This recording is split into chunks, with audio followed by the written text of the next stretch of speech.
أعوذ بالله من الشيطان الرجيم. بسم الله الرحمن الرحيم. السلام عليكم ورحمة الله وبركاته. الحمد لله والصلاة والسلام على رسول الله وعلى آله وصحبه ومن نصره ووالاه. سبحانك لا علم لنا إلا ما علمتنا إنك أنت العليم الحكيم. ولا حول ولا قوة إلا بالله العلي العظيم. اللهم رب اشرح لي صدري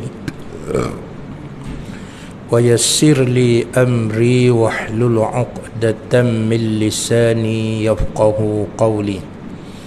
اللهم ارزقنا الفهم والعلم، فهم النبيين وحفظ المرسلين، وارزقنا الحكمة والعقل، وفقهنا في الدين، وعلمنا التأويل برحمتك يا أرحم الراحمين.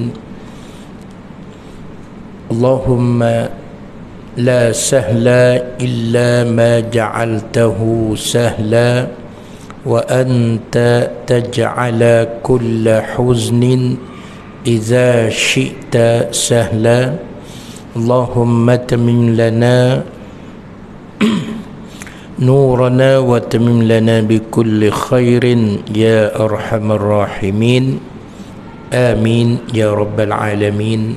أما بعد. Muslimin sidang jemaah yang dirahmati lagi dikasihi oleh Allah Subhanahu wa ta'ala. Alhamdulillah, segala puji dan syukur kita panjat ke hadrat Allah Subhanahu wa ta'ala. Semoga Allah Subhanahu wa ta'ala sentiasa melimpahkan kita dengan kebaikan dan keberkatan di dalam kehidupan dunia, dan kita juga diberi ataupun dibuka pintu-pintu yang membawa kepada kejayaan dan kemenangan di dunia hingga ke akhirat. Jika Allah Subhanahu wa ta'ala atau jika Nabi sallallahu alaihi wasallam sebut, sesiapa yang memudahkan orang untuk mendapat suatu ilmu ataupun untuk mendapat suatu kebaikan, maka Allah Subhanahu wa ta'ala akan membuka dan memudahkannya jalan-jalan ke syurga. Man salaka tariqan yaltamisu fihi ilman sahhalallahu lahu tariqan fil jannah. Siapa yang buka atau memudahkan satu jalan untuk mencari ilmu ataupun dapat kebaikan, maka Allah mudah dan buka pintu ke syurga. Dan dalam hadis yang lain, Rasulullah sallallahu alaihi wasallam ada menyebut, innallaha fi auni al-'abdi ma kana al-'abdu fi auni akhi. Allah Subhanahu wa ta'ala, kata Nabi, akan sentiasa membantu dan menolong kita atau menolong sesiapa sahaja dari kalangan kita apabila seseorang dari kalangan kita tidak jemu untuk membantu dan menolong saudara-saudara ataupun sahabat-sahabat kita yang dalam kesusahan. Jadi antara kesusahan yang perlu dibantu, yang perlu ditolong, ialah bantu dalam memahami agama. Bantu mencari dunia salah satu daripada bantuan, akan tetapi mencari dunia tidaklah sepayah dan sesulit mencari dan mendapat kefahaman di dalam agama. Hari ini ramai dari kalangan masyarakat awam, kadang-kadang dia bercakap seolah-olah dia lebih faham daripada orang yang mengaji agama, daripada guru-guru yang belajar agama. Bahkan mereka pula menuduh atau melemparkan kata-kata mengatakan bahawa guru-guru ini benda yang tak betul, ataupun mereka yang bawa agama ini benda yang tak betul. Dia yang tak belajar agama betul saja. Kalau bahasa mudahnya, orang yang duduk sembang kat kedai kopi lebih halim daripada orang yang mengajar agama tu pun ya. Baik muslimin yang dirahmati dan dikasihi oleh Allah Subhanahu wa taala, insya-Allah malam ni pengajian kita akan masuk kepada surah baru, iaitu surah yang ketiga kan, selepas mana kita dah belajar dengan lebih kurang surah Al-Fatihah. Kemudian kita masuk kepada surah Al-Baqarah, surah yang paling besar dan paling panjang di dalam Al-Quran. Alhamdulillah kita tamat dalam beberapa kaliah yang lalu, sebab bulan lepas saya tak datang. Jadi bulan ni kita sambung terus pada surah Ali Imran. Kita akan masuk surah Ali Imran. Baik, surah Ali Imran, surah yang ketiga, mengandungi sebanyak 200 ayat, dan sebahagian ataupun surah ini diturunkan semasa baginda berada di kota Madinah ataupun selepas berlakunya penghijrahan. Dan kalau ikut kata dengan ulama, surah Ali Imran ini diturunkan selepas surah Al-Anfal. Dan surah Al-Anfal turun dulu daripada surah Ali Imran ini. Kan? Baik. Jadi sebelum kita baca ataupun kita memahami ayat-ayat daripada surah Ali Imran ini, apa kata kita cuba untuk mendekatkan diri kita ataupun kita memahami apa kita panggil sinopsis, kan, sinopsis kepada surah Ali Imran ini, isi kandungan yang akan kita belajar. Baik, disebut di sini dia kata, ataupun pertama sekali nak sebutnya ialah apakah hubung kait ataupun hubungan antara surah Al-Baqarah dengan surah Ali Imran. Apa hubungan? Jika tuan-tuan belajar contoh surah surah Al-Alaq, Iqra bismi rabbikal ladzi khalaq. Selepas surah Al-Alaq, surah apa? Surah Al-Qadar, inna anzalnahu fi lailatul qadr. Di dalam surah Al-Alaq, contoh kan, dalam surah Al-Alaq Allah Subhanahu wa taala menurunkan ayat pertama, cerita tentang turun Al-Quran. Cerita tentang ayat pertama di mana Allah Subhanahu wa taala atau melalui malaikat Jibril meminta supaya baginda baca surah itu. Iqra bismi rabbikal ladzi khalaq. Manakala surah Al-Qadar pula Allah Subhanahu wa taala menceritakan secara khusus turunnya Al-Quran. Surah Al-Alaq dia sebut tentang Al-Quran. Maka surah Al-Qadar cerita tentang inna anzalnahu fi lailatul qadr. Allah cerita mengenai turunnya Al-Quran dan beberapa kemuliaan yang diberi pada Al-Qadar itu. Baik muslimin yang dirahmati dan dikasihi oleh Allah Subhanahu wa taala. Baik, antara sinopsis ataupun kita panggil hubungan antara surah Al-Baqarah dan surah Ali Imran dah disebut kepada kita ada 5 perkara. Pertama, berhubung dengan mauqiful insan minal Quran, pendirian ataupun pegangan manusia terhadap ataupun mengenai dengan Al-Quran. Bagaimana reaksi, bagaimana tindakan apabila manusia dicerita dan disebut mengenai Al-Quran dan isi kandungan Al-Quran. Macam kita hari ini, bila kita cerita ataupun kita duk banyaklah cerita sebut mengaji dalam surah Al-Baqarah itu, bagaimana pegangan kita, bagaimana ketaatan kita dengan Al-Quran. Adakah kita sebagaimana yang telah disebut hari itu, sami'na wa ata'na, kita tergolong dari golongan mereka yang mendengar dan memahami isi kandungan Al-Quran, dan kita patuh serta taat dengan apa yang kita dengar dan apa yang kita pelajari.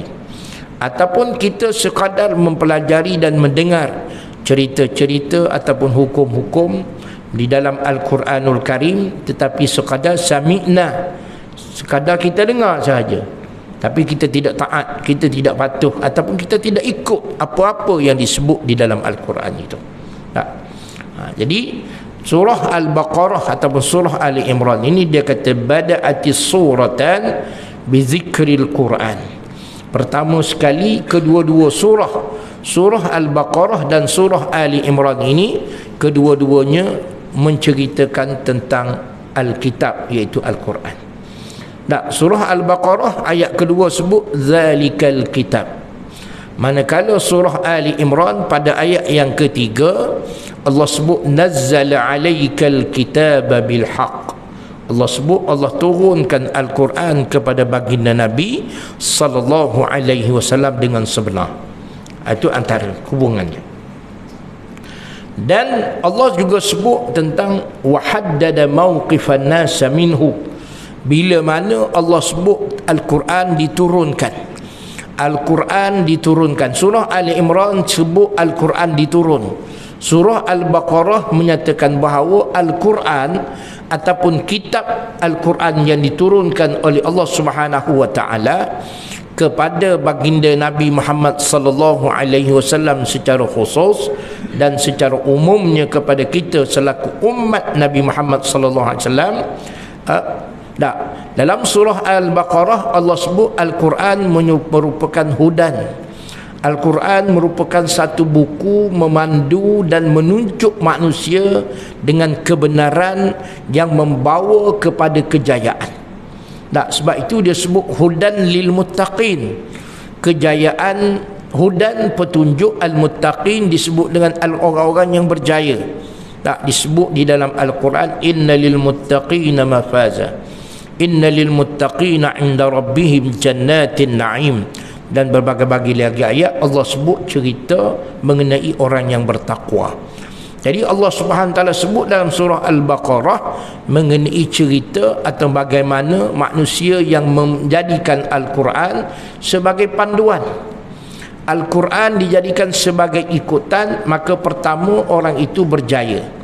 Orang yang berjaya ini entah mana pun, kat mana pun sudah tentu ia disanjungi dan dimuliakan. Tak ada orang yang berjaya dihina, dicaci.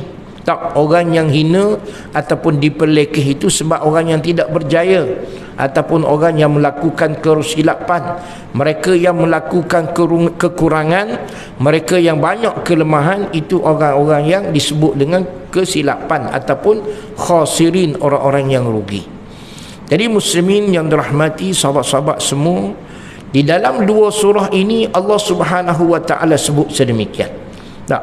Al-Quran surah Ali Imran Allah sebut Quran diturunkan. Jadi kalau tuan-tuan perhati pada ayat yang pertama, kedua, ketiga, Allah sebut mengenai Al-Quran wa anzalat taurata wal injil min qablu hudan linnas.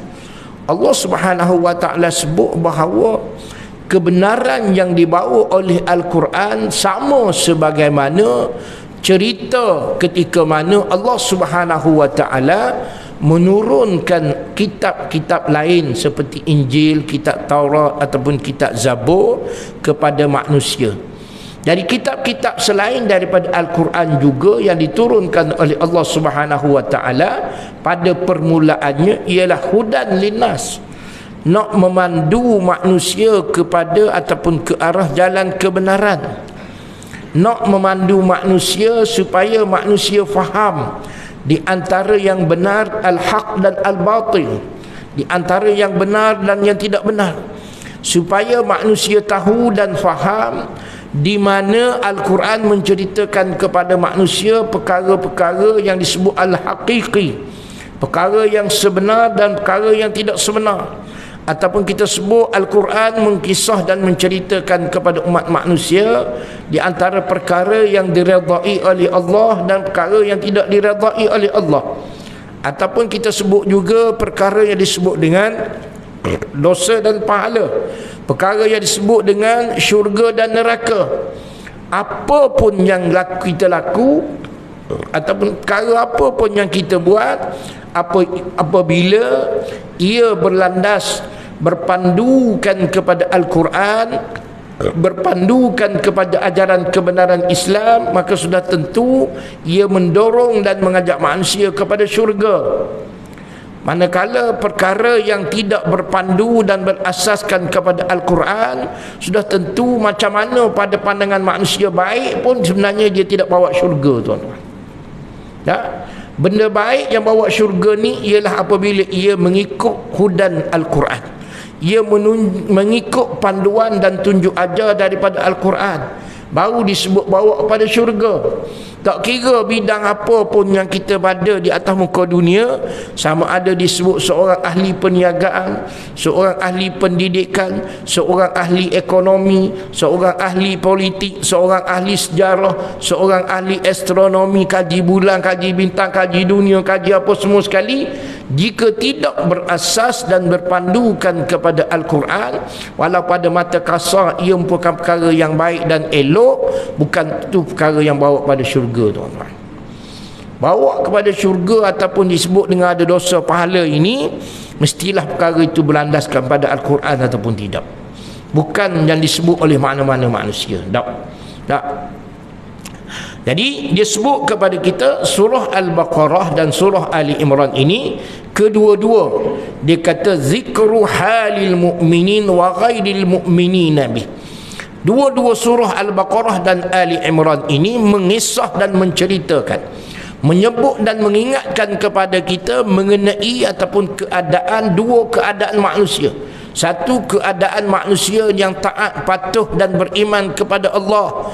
Manakala satu golongan lagi manusia yang tidak taat, tidak patuh, tidak beriman kepada Allah Subhanahu wa taala. Bila tidak beriman kepada Allah Subhanahu wa taala, maka sudah tentu manusia tersebut juga tidak beriman dengan Al-Quran.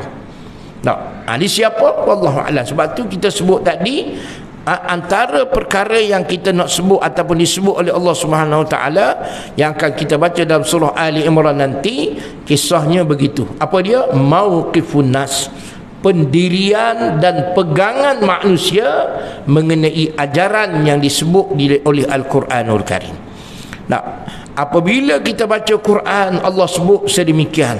Allah sebut mengenai halal ataupun haram, Allah sebut mengenai halal ataupun haram, sunat ataupun tidak, boleh ataupun tidak boleh, dosa atau pahala, syurga atau neraka.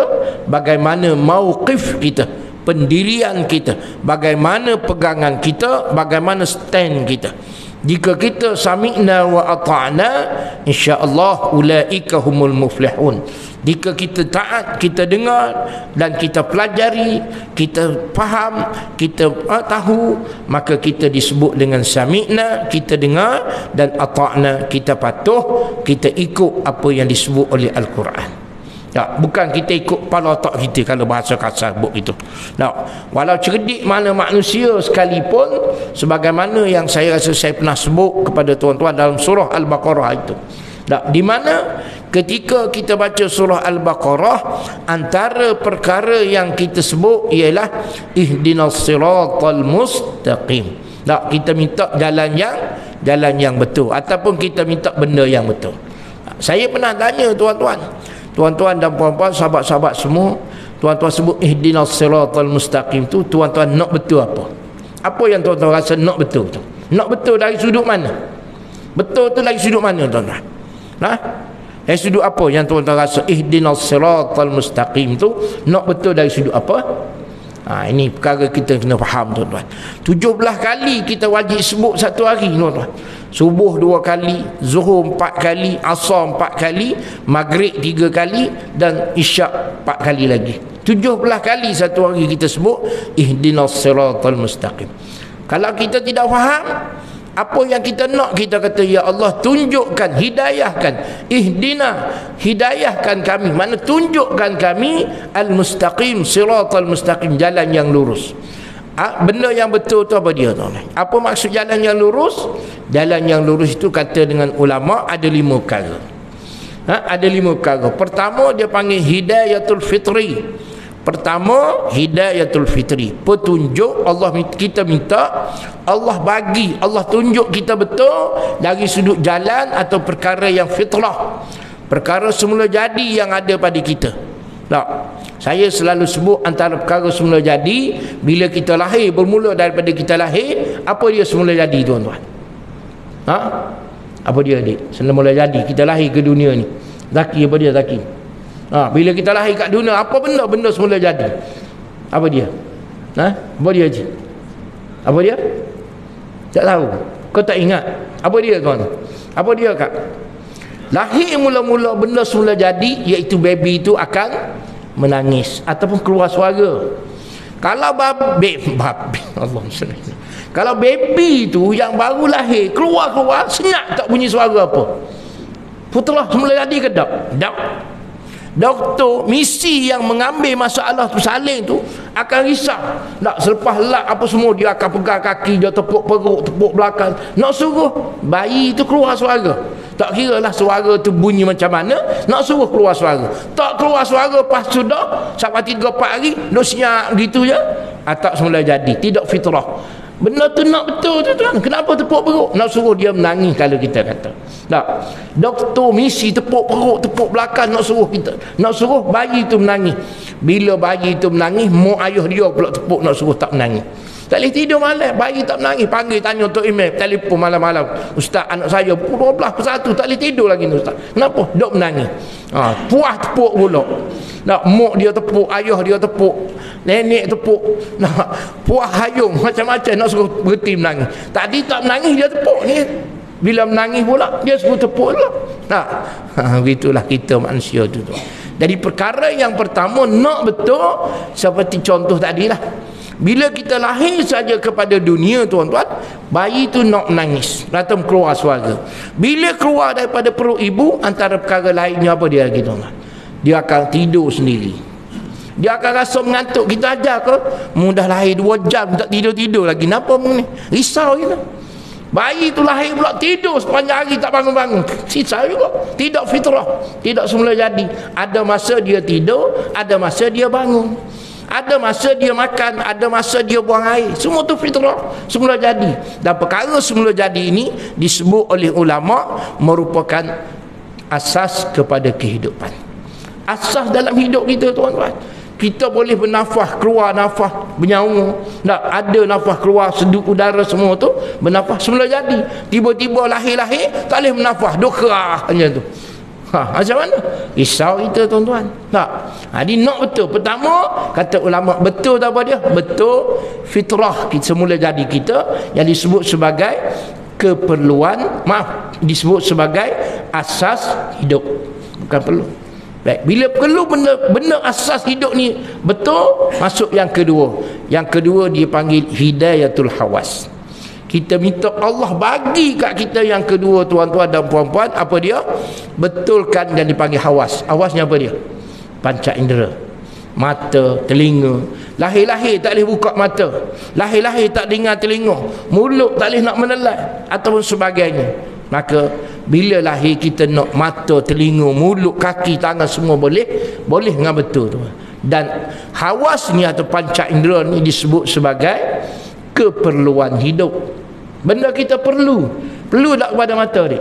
Perlu. Tak ada mata tak apa, tapi kalau ada mata lagi perlu pada telinga, ya perlu nak dengar. Tak ada telinga, tak dengar telinga, boleh hidup? Boleh. Perlu tak pada mulut nak bercakap? Perlu. Tapi kalau tak ada boleh cakap, boleh hidup. Dia panggil keperluan hidup. Jadi nak betul. Biar mulut boleh cakap, mata boleh nampak, telinga boleh dengar, tangan ni boleh bergerak pegang. Tak. Jari pula. Tak ada siapa ajar. Ada siapa ajar dia bila makan dia tolak dengan ibu jari ni? Tak ada. Pernah ajar ke mak kita ajar tak? Dia pandai sendiri. Tak, itu dipanggil keperluan hidup. Benda yang kita perlu masa hidup ni, tuan-tuan. Kalau tuan-tuan rasa tak perlu, tak apalah ustaz, saya mata tak nampak pun tak apa, telinga tak dengar tak apa, mulut tak boleh bercakap tak apa, asal hidup tak apa. Memang tidak apa, tapi keperluan hidup kita jadi terjejas. Kita nak betul benda tu. Nak. Kenapa tuan-tuan pergi jumpa doktor? Doktor, saya tak boleh tidur, 4 malam dah tak boleh tidur. Telinga saya ni doktor berdesing, berdengung je, berdesing, tak tahu bunyi apa. Nak. Gigi sakit, mulut, lidah ni, ya Allah, kita cakap macam-macam. Kenapa kita nak suruh doktor bagi tahu? Betulkah benda tu? keperluan kita hidup. Lidah kita ni tuan-tuan, nak boleh rasa yang panas rasa, yang manis rasa, yang masam, yang masin, yang pahit, yang kelak, semua berasa pada lidah.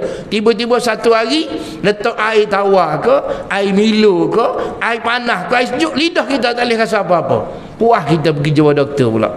Doktor kata, pakcik saya tak tahu nakit doktor, nakit awak ni apa. Risau kita. Nak apa dah? Sebab ia merupakan keperluan hidup kita. Jadi nak benda tu betul. Nak betul tu ihdinas siratal mustaqim. Jadi ulama sebut kita minta betul tu betul apa? Betul yang kedua dipanggil hidayatul hawas, betul panca indera kita. Kemudian yang ketiga. Yang ketiga agak-agak apa dia? Yang ketiga apa dia? Agak-agak. Agak-agak apa dia? Boleh? Apa dia, Kak? Yang ketiga dia panggil hidayatul aqli. Hidayah kita minta Allah betulkan akal kita ni. Berapa ramai manusia yang orang panggil otak tak betul? Berapa ramai? Sebab apa? Wallahu a'lam, Allah bagi tak betul. Kadang-kadang orang tu bukan tak cerdik, ada PhD, ada mengaji tinggi, tapi mikir tak betul. Kita minta jauh. Allah betulkan otak akal kita ni, sebab akal ni dia sebut sebagai nilai kepada hidup. Orang yang tidak ada akal, orang Melayu panggil tak ada otak. Tak. Adakah manusia tak ada otak? Tak ada, istilah saja. Nah, kalau nak kira otak ni, semua benda bernyawa ada otak. Cuma besar kecil sikit. Lembu, kambing, biri-biri, nyamuk, ayam pun ada otak. Tapi akal tu tak ada. Nah, jadi kita minta Allah bagi kepada kita ihdinas siratal mustaqim. Allah betul luruskan akal kita supaya kita tidak fikir benda yang bukan-bukan. Yang jadi duk fikir benda bukan-bukan sebab apa? Sebab akal. Nah, kenapa manusia fikir? Nah, sebagaimana yang disebut hari ini. Kenapa ada manusia yang disebut beragama Islam dalam negara kita cuba untuk menentang hukum Allah? Kenapa? Kenapa cuba untuk nak menolak undang-undang syariah yang ada dalam negara? Kenapa? Kalau bahasa kasar, tak ada otak lah. Ada otak, tapi akal dia berfikir dengan cara yang tak betul. Salah.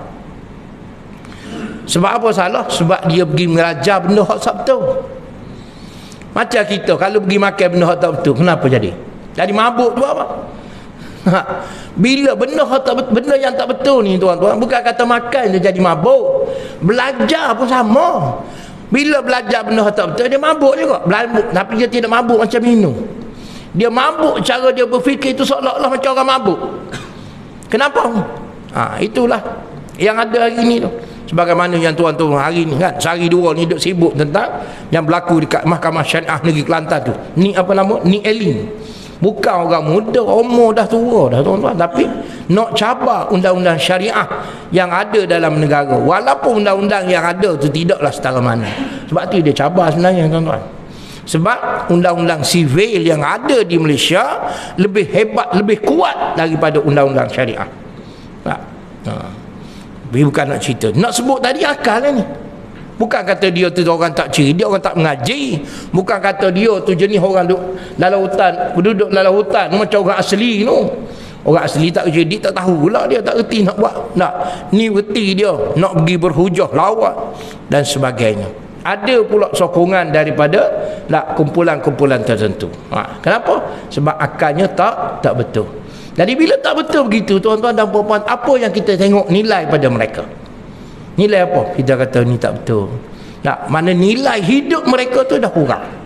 Kita sebagai orang yang beriman, kita tidak akan menganggap ataupun kita tidak akan mengambil mereka sebagai orang yang bernilai, orang yang ada harga, orang yang mulia di sisi agama, di sisi Allah Subhanahu wa taala.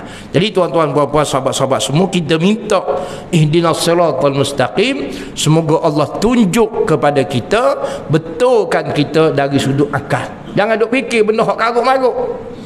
Ni kadang-kadang kita kena beritahu tuan-tuan kepada anak-anak kita. Sebab itu kenapa di dalam agama dia larang kita buat, kita makan sesuatu yang boleh menyebabkan akal kita rosak. Kenapa tak boleh minum arak?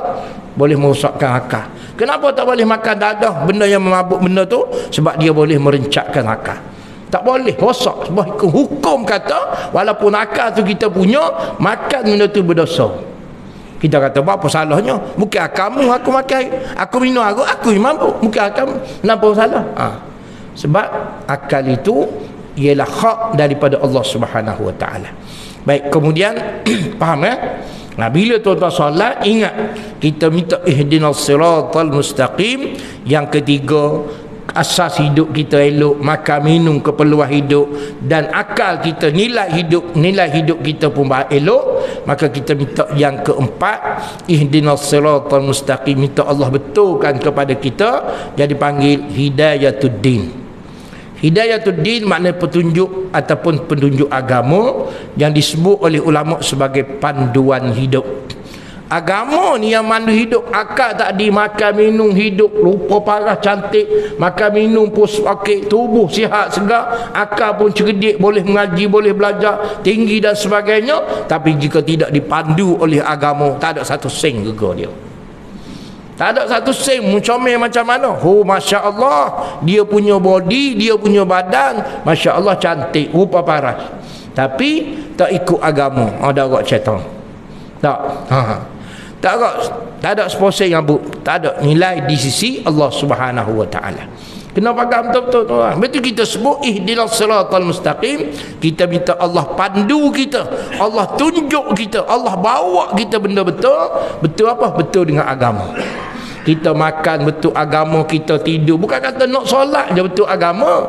Bukan kata nak nikah kahwin je kena betul agama. Kita makan, kita minum, kita berjalan, kita semua, seluruh kehidupan kita, jika boleh kita mesti betulkan ia dengan agama. Tak, kita pakai. Kenapa kita pakai macam ni? Sebab agama kata bila pakai kena pakai begini. Kenapa masa solat pakai begini, bukan solat pakai begitu? Sebab kita kata solat yang pakai begini, tak solat pakai ikut aku. Tak betul agama tu. Sebab apa? Mikir lagu lain. Otak betul dah. Sebab dia fikir benda lain, tidak dipandu oleh agama, maka pakaiannya bebas dia kata. Tak, kenapa ada yang pakai begitu, ada yang pakai gini? Sebab ikut fikiran dia, tidak dipandu oleh agama.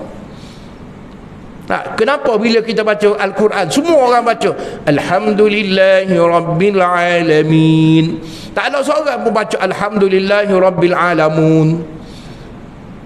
Tak ada seorang pun baca. Kenapa? Sebab Al-Quran yang ajar begitu. Tak, boleh tak baca? Boleh baca Al-Quran Alhamdulillah, tapi dia kena tahu ya.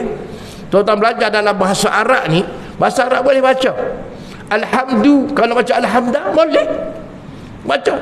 Kalau kita innal hamdalillah boleh sebut inna, tapi Al-Quran pun tak.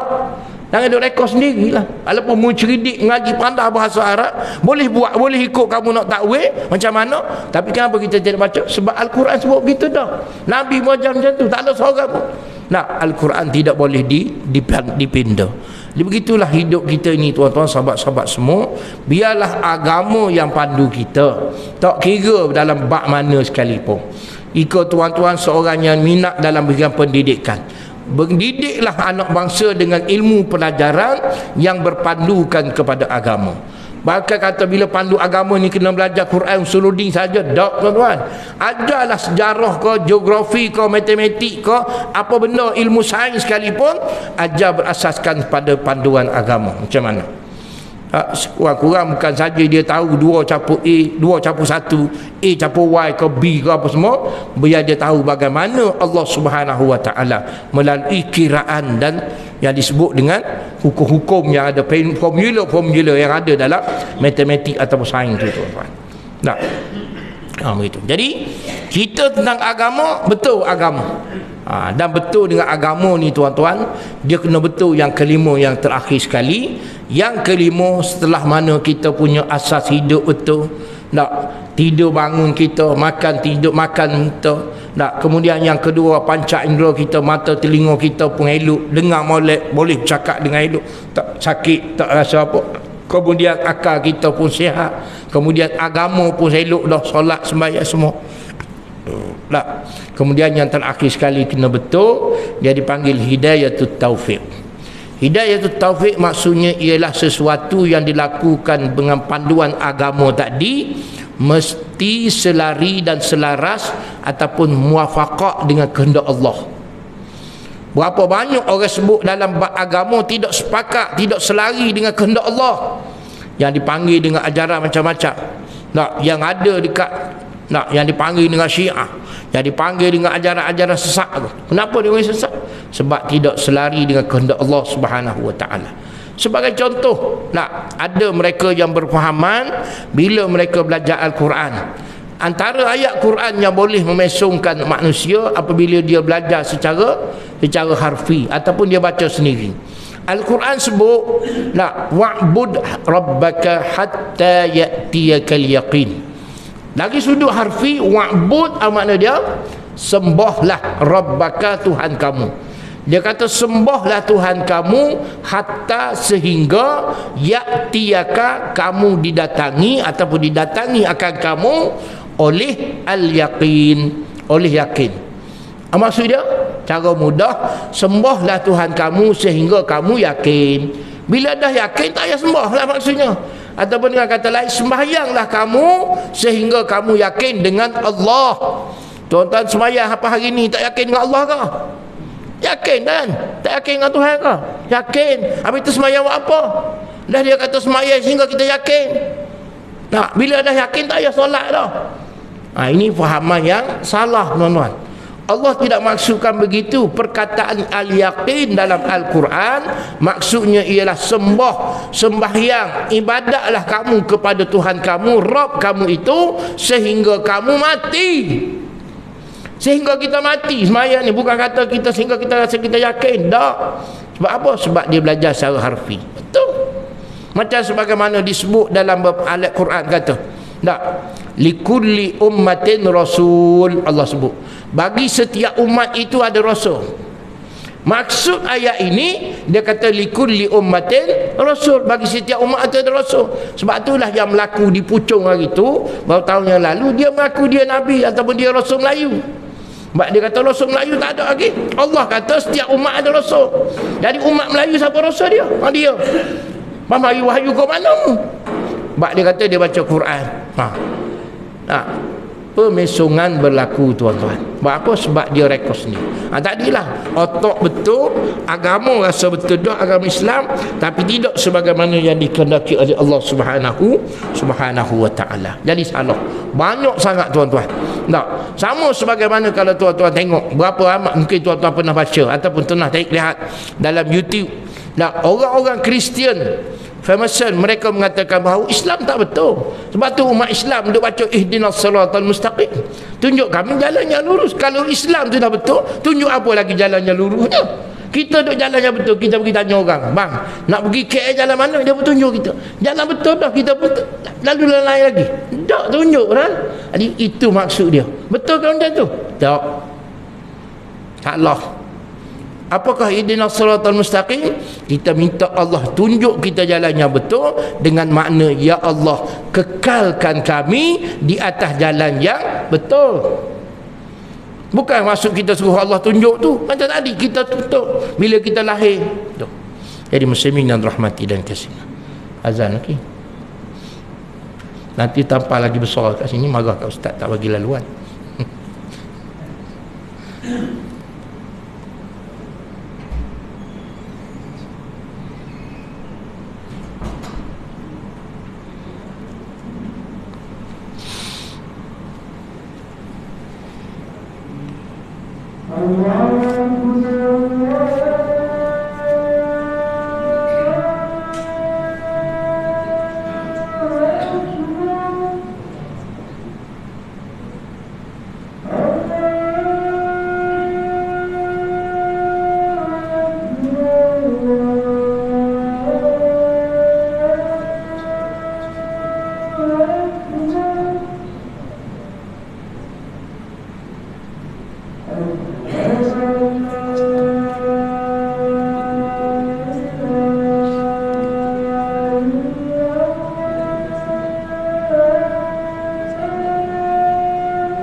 Baik muslimin yang dirahmati Allah Subhanahu wa ta'ala. Jadi 5 perkara ni tuan-tuan kena ingat ketika mana kita baca ihdinas siratal mustaqim tadi. Semoga Allah bagi tunjuk kita 5 perkara ni betul sepanjang masa, sepanjang hidup kita. Bukan kata kita nak masa kita senang, masa kita susah, masa kita sakit, ataupun apapun keadaan kita baca ataupun kita minta semoga kita diberi ataupun dikekalkan oleh Allah Subhanahu wa ta'ala dengan kebaikan-kebaikan tersebut. Baik muslimin yang dirahmati dan dikasihi oleh Allah Subhanahu wa ta'ala. Sebab itu Allah Subhanahu wa ta'ala sendiri sebut inna ad-dina 'indallahil Islam. Sesungguhnya Islam itu merupakan panduan hidup kepada manusia. Jadi manusia ataupun tuan-tuan dan puan-puan hidup dalam corak mana ataupun apapun corak dan keadaan kehidupan kita, jika kita tidak berpandukan kepada Al-Quran, maka sudah tentu ia tidak betul. Baik, itu perkara yang kita sebut tadi. Pertama, Allah Subhanahu wa ta'ala sebut mauqif, pendirian, pegangan manusia terhadap Al-Quranul Karim.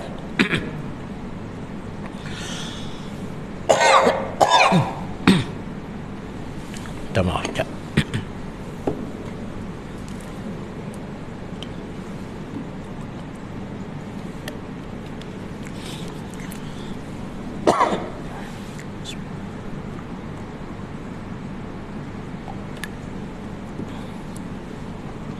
Baik muslimin dan rahmati dan kasihkan.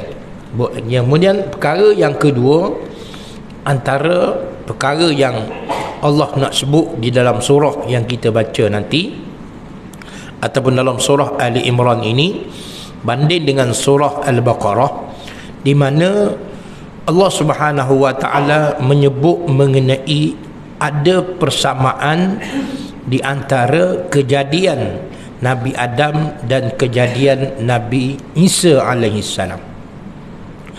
Di dalam surah Al-Baqarah hari itu Allah Subhanahu wa ta'ala dah sebut dan ceritakan kepada kita mengenai kejadian Nabi Adam.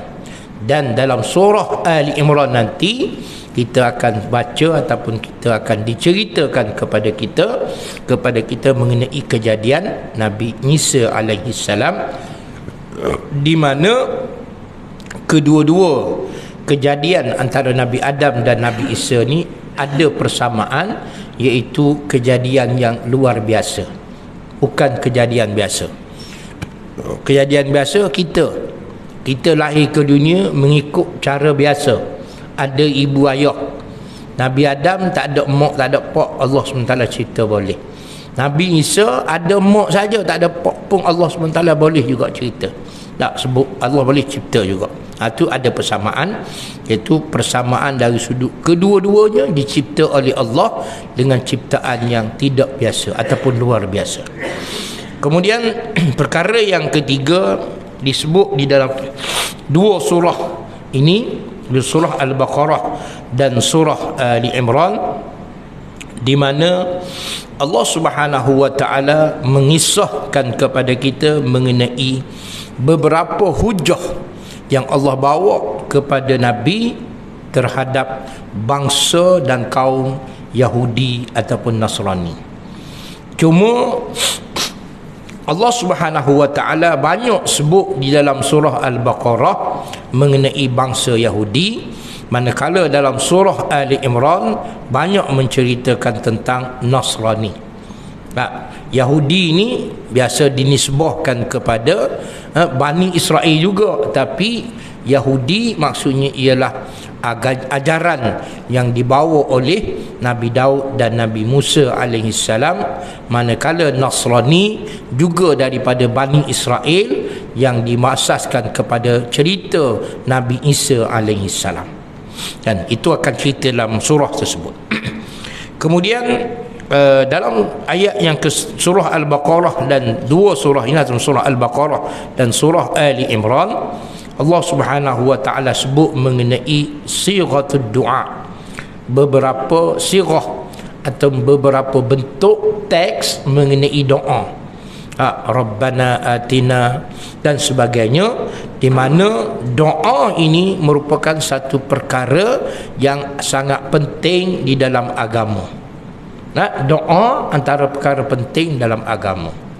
Kita terutama sekali orang Melayu ni, apa benda pun berdoa. Doa disebut oleh Rasulullah SAW sebagai ad-du'a huwal ibadah. Berdoa tu sama sebagaimana tuan-tuan baca Quran, ataupun sama sebagaimana tuan-tuan solat sunat, sama sebagaimana kita solat ataupun kita puasa. Dia juga merupakan satu ibadat kepada Allah Subhanahu wa ta'ala. Jadi jangan kita rasa berdoa tu begitu. Tak, berdoa, doa pakai baju ke, doa makan nasi ke, doa apa sekalipun naik kenderaan, semua doa itu dia merupakan ibadat. Tak, nak tidur baca doa. Tak, sehingga diajar oleh agama bukan saja kita makan minum, bagi mereka yang sudah berkahwin nak bersama dengan pasangan juga ada baca doa. Tak, sehingga Rasulullah SAW sebut apabila seseorang bersama dengan pasangan yang tidak baca doa, dia akan didahului oleh bangsa jin. Jika benih daripada jin itu jadi benih dalam rahim isteri, maka boleh jadi anak itu akan diambil oleh jin.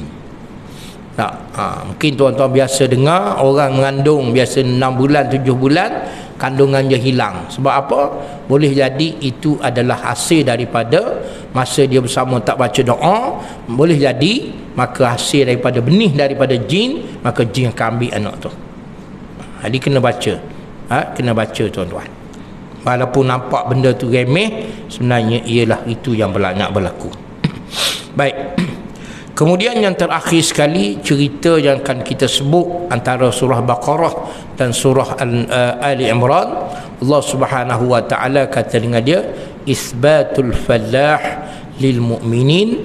Allah Subhanahu wa ta'ala sebut atau menetapkan dalam dua surah ini kejayaan, kemenangan dan kekuatan bagi orang-orang yang beriman.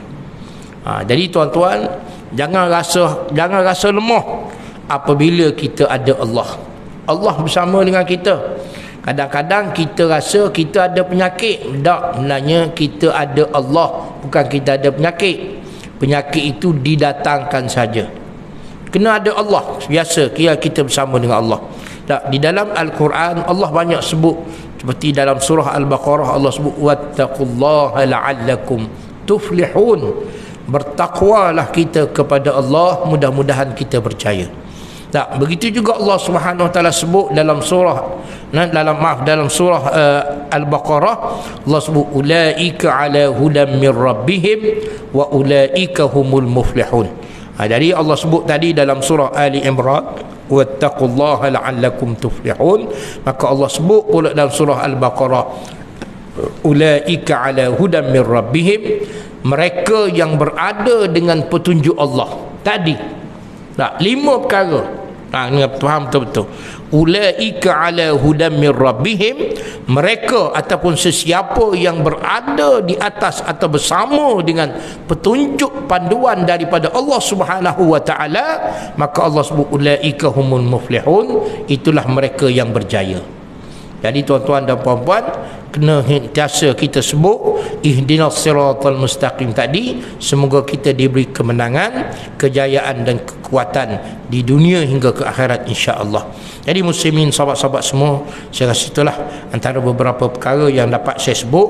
Kalau sebut dalam kitab ni ada banyak lagi perkara yang boleh kita kongsi. Seperti dalam dua surah ini banyak membicarakan tentang akidah umat Islam, tentang pegangan yang harus ada.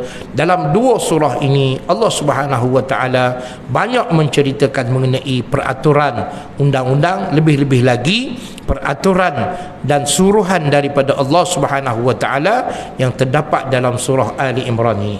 Tentang solat, mengenai menunaikan ibadat haji, mengenai haramnya riba, yang kita belajar daripada itu. Baik. Jadi muslimin, sahabat-sahabat semua, insya-Allah ada masa dan ketika kita akan bersama dalam surah Ali Imran ini pada ayat yang pertama pada kali yang akan datang, insya-Allah. Jadi untuk malam ni sekadar itu sahaja sebagai panduan pada semua, di mana kita akan mempelajari satu-satu ayat daripada surah Al-Baqarah, surah Ali Imran nanti yang mengandungi sebanyak 200 ayat. Berapa lama pula nak kena belajar tu, tak apalah tuan-tuan, sabar, ada panjang usia dan masa kita dapat belajar bersama, insya-Allah. Di sekian untuk malam ini, untuk kali ini yang baik datang daripada Allah Subhanahu wa taala, yang kurang dan lemah itu daripada kekurangan kelemahan yang ada pada diri saya, minta ampun dan maaf pada semua. Ada masa dan ketika kita jumpa lagi. Aqulu qawli hadza wa astaghfirullahal azim li wa lakum. Assalamualaikum warahmatullahi wabarakatuh. A'udzu billahi minasyaitonir rajim. Bismillahirrahmanirrahim. Alhamdulillahi rabbil alamin, wassalatu wassalamu ala asyrafil anbiya'i wal mursalin wa ala alihi wa sahbihi ajma'in. اللهم فقهنا في الدين وعلمنا التأويل.